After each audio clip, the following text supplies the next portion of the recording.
नमस्कार बच्चों। ओके, तो चलिए आज हम लोग क्वेश्चन नंबर 1.10 हल करने वाले हैं, जो आपके एनसीईआरटी बुक का पेज नंबर 32 पर है, लेक्चर नंबर 85 है। ओके, क्वेश्चन कह रहे हैं निम्नलिखित के लिए धातु के क्रिस्टल में संकुलन क्षमता की गणना करना है, यानी calculate the efficiency of packing in case of a metal crystal for simple cubic, body centre and face centred. Okay, तो पहला हम लोग देखेंगे सरल घनीय सिंपल क्यूबिक। ओके, इस वीडियो में हम सीखेंगे सरल घनीय जालक में संकुलन क्षमता कैसे निकालते हैं। ओके, थ्योरी जब हम लोग पढ़ रहे थे ना, तो वहां पे हम लोगों ने इसके बारे में इनके फार्मूला को डेराइव भी किया हुआ है। ओके, तो जो बच्चों नहीं लेक्चर्स देखे हैं, डिस्क्रिप्शन में लिंक है या प्लेलिस्ट में वीडियो जो अवेलेबल है, आप वहां से देख लीजिएगा। ओके, तो चलिए हल करते हैं। सरल घनीय क्यूबिक में सिंपल क्यूबिक यानी पैकिंग एफिशिएंसी निकालनी है, तो सिंपल घनीय जो क्यूबिक यूनिट सेल होता है, सिंपल क्यूबिक यूनिट सेल,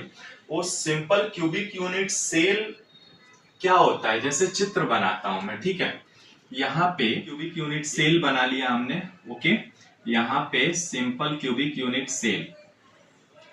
अब ये सिंपल क्यूबिक यूनिट सेल हमने जैसे ही बनाया, ठीक है, तो सिंपल क्यूबिक यूनिट सेल का ये कॉर्नर्स होता है। कॉर्नर्स 8 होते हैं, हम जानते भी हैं, पढ़ चुके हैं। ओके, यानी यहाँ पे एक हो गया, 4 ऊपर और 4 नीचे हो जाएंगे। ठीक है, अब हम जानते हैं कि कॉर्नर्स पे एटम होते हैं, है ना, तो यहाँ कॉर्नर्स पे एक एटम मान लिया और दूसरा यहाँ पे मान लिया। ठीक है, अब देखिए यहाँ पे ये एक दूसरे को संपर्क कराएंगे। ठीक है, तो थोड़ा ठीक से बनाना है।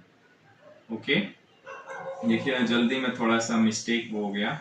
यहाँ पे एक हम ऐसे बना लेते हैं और दूसरा इसको और पास में लाते हैं। ठीक है, चलिए, इसको 2 एटम है, यानी ये दोनों एटम को हमें पास पास लाने हैं।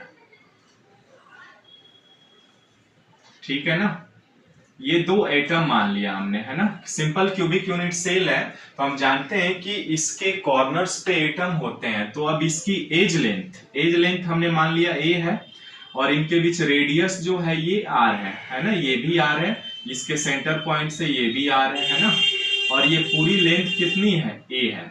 तो इनके एज लेंथ और रेडियस के बीच जो रिलेशन होता है, हम जानते हैं a बराबर क्या होता है, 2r होता है ना। ये हम लोग रेडियस और एज लेंथ के बीच जब रिलेशन निकाल रहे थे ना, तो वहां पे हम लोग ये चीजें पढ़ चुके हैं और डिराइव भी कर चुके हैं। ओके, और सिंपल सा है, देखिए ये बराबर होगा 2r के, r प्लस r जोड़ देंगे तो, है ना, यानी एज लेंथ बराबर आ गया इनका 2r। ओके, अब चूंकि यहाँ पे पैकिंग एफिशिएंसी निकालनी है ना, तो पैकिंग एफिशिएंसी निकालेंगे तो सबसे पहले वॉल्यूम ऑफ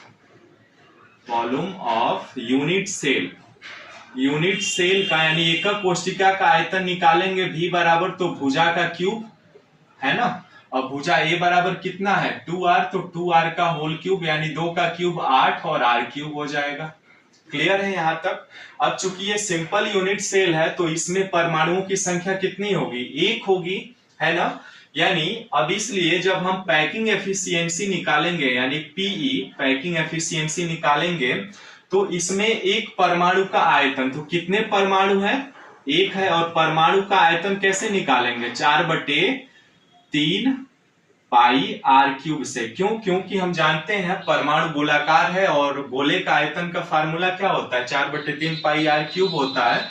तो इस तरीके से हम निकाल लेंगे। ठीक है, अब चूंकि इनमें क्या हो गया, एक परमाणु का आयतन बटे कोष्टिका का आयतन, तो कोष्टिका का आयतन कितना है, a क्यूब, है ना, a क्यूब हो जाएगा, और a क्यूब का मान कितना है आपके सामने देख लीजिए, यहीं पे डायरेक्ट में लिख ले रहा हूं, 8r क्यूब, यानी पैकिंग एफिशिएंसी और गुणे 100, है ना। बस अब हल कर दीजिए, आंसर आ जाएगा आपका पैकिंग एफिशिएंसी का। देखिए 4 पाई आर क्यूब बटे 3 नीचे आ जाएगा ना, तो 3 गुणे 8 गुणे आर क्यूब गुणे 100।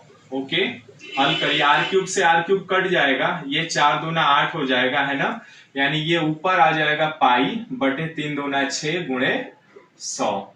ओके, अब पाई का मान यदि आप रख देंगे 3.14 बटे 6, आप 22/7 रखिए या 3.14 रखिए, सेम ही आंसर आएगा। थोड़ा सा दशमलव को या डिजिट में डिफरेंस हो, बट सेम आता है। ठीक है, गुणे 100। अब भाग देंगे ना तो ये आता है लगभग 0.52 और गुणे 100। अब भाग दे करके देख लीजिएगा, आ जाएगा, यानी 0.52 100 से गुणा कराएंगे, परसेंटेज है तो चूंकि ये आपका गुणे 100 करेंगे तो ये आता है परसेंटेज में, यानी 52%।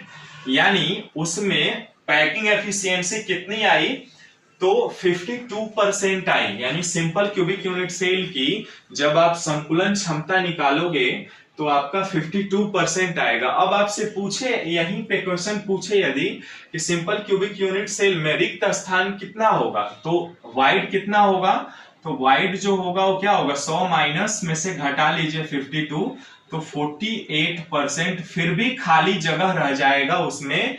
पैकिंग करने के बाद भी यदि सिंपल क्यूबिक यूनिट सेल में आप पैकिंग करें किसी बॉल को लेकर के, तो उसमें कुल जो स्थान ऑक्युपाई होगा ना, यानी जो ऑक्युपाई प्लेसेज होंगे वो कितना होगा, 52% ही हो पाएगा और उसमें 48% खाली स्थान रह जाएगा। ओके, तो इस तरह से हमने क्या किया, सिंपल क्यूबिक यूनिट सेल का संकुलन क्षमता निकाल लिए। ठीक है, यानी ये पहला। ओके, तो इस तरह से गाइज प्लीज चैनल को सब्सक्राइब, लाइक और शेयर जरूर कर लीजिए। ओके, मिलते हैं फिर नेक्स्ट वीडियो में नए क्वेश्चंस के साथ। ओके, तब तक मस्त रहिए, खुश रहिए और पढ़ाई करते रहिए। Okay, thanks for watching this video.